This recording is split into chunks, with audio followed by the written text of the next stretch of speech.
When you typically imagine Geometry Dash, you'll probably think of this. Fire in the hole! And you might have already looked at the title and been confused. How can a simple $2 cube game even come close to being scary? Horror is usually something you'd expect from games like Poppy Playtime, Alien Isolation, or FNAF, not Geometry Dash. How can you play FNAF and GD at the same time? Well, there's this GD level that is literally top 75 Extreme Demon, while also being a totally original FNAF game. Today, we will be exploring the amazing level of Sleepover 2 by Farstove. Oh yeah, little editor note, the level just got nerfed to death, and honestly, if you watch the whole video, you can easily beat it in an hour. Back to the video.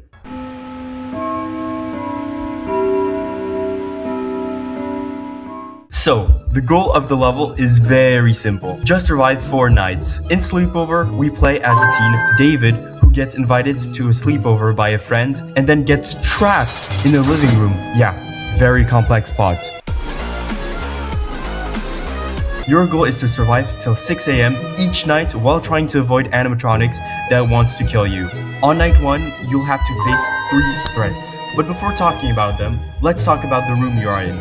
Basically, there is a TV that lets you access the entirety of the cameras in the house. Also, it is important to mention how goddamn awful it is to use these cameras. You can basically switch the adjacent cameras each click. So if I needed to go to cam 5 to check on an animatronic while I'm still on cam 2, I need to click 3 times to go to said camera, and with the stress, this feature becomes insufferable. Then you have the lights that you can turn on and off. On your left, there is a door that can't be closed, unlike the original FNAF game. And finally, there is this anxiety-inducing, claustrophobic mess of a closet, so you know where this is going. In night 1, we are introduced to Mornach, Withered, and Agony. Mornach starts at the hallway and creeps slowly towards the dining room, ultimately trying to enter your room with the loudest footstep known to mankind.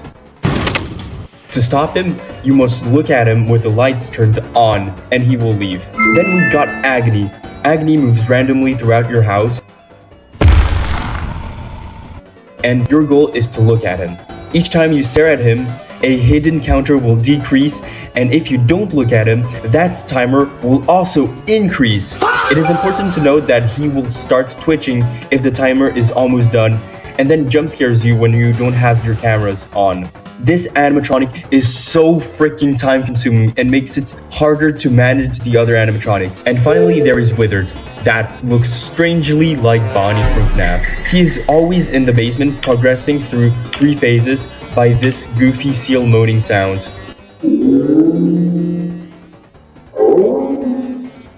Then he will enter your room. You will have to hide in the closet. Night 1 is very easy because the animatronics are so forgiving with you.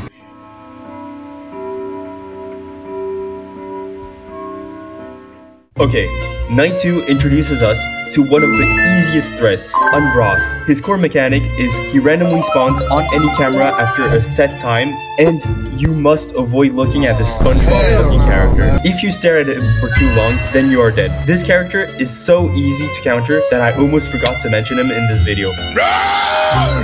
Night 2 was a breeze, but was more challenging because of Mornach coming way more often, but this is still manageable.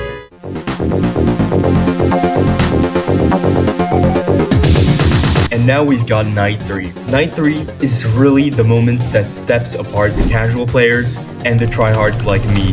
In fact, they add 2 new animatronics. Let's start off with the least annoying, Shadow. Shadow is this purple animatronic that looks super scary. Basically, he spawns in the air duct cameras and has a hidden timer that will add points to the animatronic from 1 to 4 points per second, depending on if your lights are turned on or off. Then, if it reaches 100 points and your lights are turned on, then he will jump scare you. But to counter him, you must stare at him with the lights turned off, and then he will despawn. Also, if your lights are on, then he will casually spawn in your room and block your door, forcing you to look at the cameras. And finally, the most satanic character by far that I want to strangle is Pumpkin. This animatronic synergizes with all the other animatronics, making the game a top 100 worthy easy. Pumpkin has 2 main mechanics, a whole clock rule and the arrow. The whole clock rule is quite horrific if you ask me. me. The rule is that if your lights are turned on at any round time like 5 a.m., 4 a.m., etc., then you will instantly be killed. Then, because the game's not hard enough, there is this mini game that is on your cameras with arrows that will randomly spawn with a 5-arrow combo. You will have to press in due time or you will die. For this night, it is a generous 3 seconds, but later on, it will be even less forgiving. Basically, this night prepares us for a shish kebab of night 4. Okay, but at this point, I started creating strategies, like the emo method, to counter Shadow and Pumpkin at the same time. This strategy requires you to do 1000 frame perfect at the same time. Basically, you just need to turn the lights off for the entire night. I know that it is so dumb. Also, it is important to say that Mornach goes Super Saiyan when the lights are turned off. At this point, every night was easy, but the next night is where the madness begins.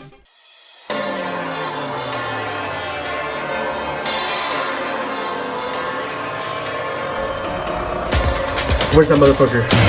Fuck!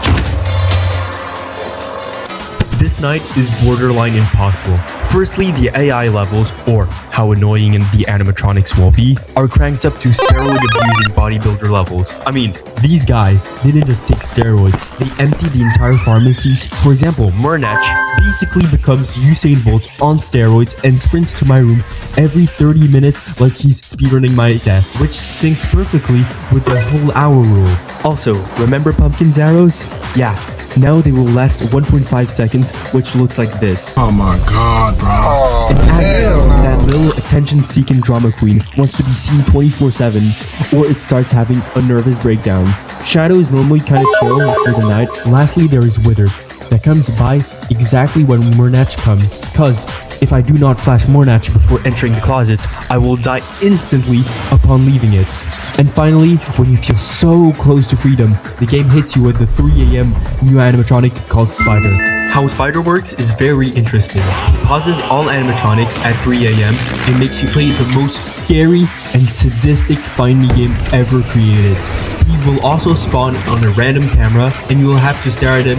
Afterwards, he will vanish and change cameras.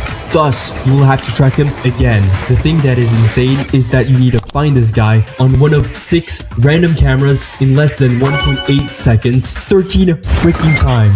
At this point, I'm not playing Geometry Dash anymore. I'm playing Where's Waldo, but Waldo has a fucking gun. So I honestly recommend only using sound cues to locate that insect.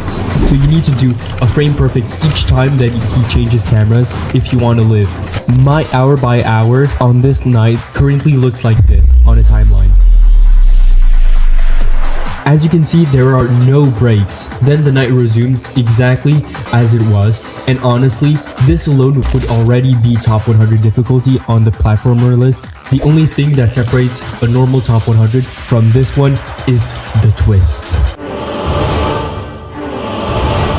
Okay, the twist starts at 5 a.m. Basically, during the next hour, the AI value doubles. For instance, Mornach is constantly spawn camping at your door. Agony will twitch upon just not looking at him. And the nail on the coffin is Pumpkin arrows goes sometimes to 1 second.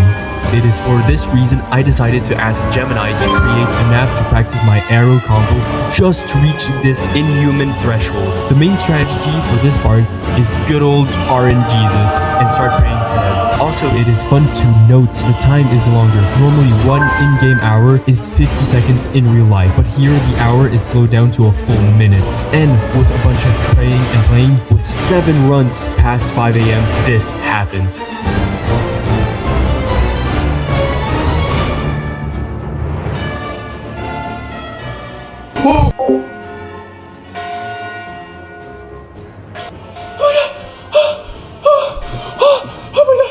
Holy shit, my heart!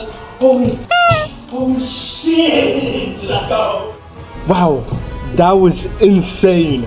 Guys, I've officially beaten Sleepover 2. To conclude, this level took way over the 34 minutes written here because I had hours of playing this level and giving up midway because of night 4. But overall, this level is very fun with a few bugs, and I definitely recommend everyone to play it. This video took around 59 hours to make, and if you enjoy it, subscribe And for more JD deep dives, let me know in the comments which animatronics you think is the most unfair. Until next time.